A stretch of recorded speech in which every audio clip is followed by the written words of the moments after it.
Matthew chapter 18. At that time the disciples came to Jesus and asked, "Who is the greatest in the kingdom of heaven?" He called a little child and had him stand among them. And he said, "I tell you the truth, unless you change and become like little children, you will never enter the kingdom of heaven. Therefore, whoever humbles himself like this child is the greatest in the kingdom of heaven. And whoever welcomes a little child like this in my name welcomes me. But if anyone causes one of these little ones who believe in me to sin, it would be better for him to have a large millstone hung around his neck and to be drowned in the depths of the sea. Woe to the world because of the things that cause people to sin. Such things must come, but woe to the man through whom they come. If your hand or your foot causes you to sin, cut it off and throw it away. It is better for you to enter life maimed or crippled than to have 2 hands or 2 feet and be thrown into eternal fire. And if your eye causes you to sin, gouge it out and throw it away. It is better for you to enter life with 1 eye than to have 2 eyes and be thrown into the fire of hell. See that you do not look down on one of these little ones. For I tell you that their angels in heaven always see the face of my Father in heaven. What do you think? If a man owns 100 sheep, and one of them wanders away, will he not leave the 99 on the hills, and go to look for the one that wandered off? And if he finds it, I tell you the truth, he is happier about that 1 sheep than about the 99 that did not wander off. In the same way, your Father in heaven is not willing that any of these little ones should be lost. If your brother sins against you, go and show him his fault, just between the 2 of you.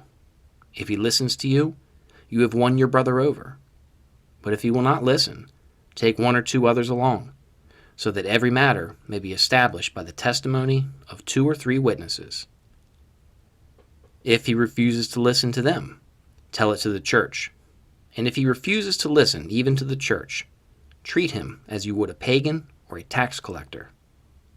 I tell you the truth, whatever you bind on earth will be bound in heaven, and whatever you loose on earth will be loosed in heaven. Again, I tell you that if 2 of you on earth agree about anything you ask for, it will be done for you by my Father in heaven. For where 2 or 3 come together in my name, there am I with them." Then Peter came to Jesus and asked, "Lord, how many times shall I forgive my brother when he sins against me? Up to 7 times?" Jesus answered, "I tell you, not 7 times, but 77 times. Therefore the kingdom of heaven is like a king who wanted to settle accounts with his servants. As he began the settlement, a man who owed him 10,000 talents was brought to him. Since he was not able to pay, the master ordered that he and his wife and his children and all that he had be sold to repay the debt. The servant fell on his knees before him. "Be patient with me," he begged, "and I will pay back everything." The servant's master took pity on him, canceled the debt, and let him go. But when that servant went out, he found one of his fellow servants who owed him 100 denarii. He grabbed him and began to choke him. "Pay back what you owe me," he demanded.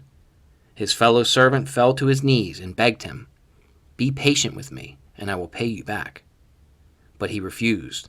Instead, he went off and had the man thrown into prison until he could pay the debt.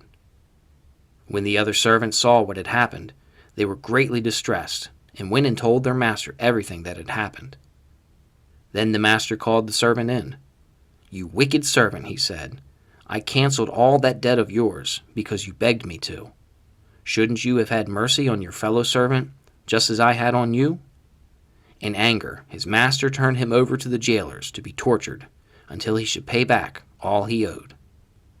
This is how my heavenly Father will treat each of you unless you forgive your brother from your heart.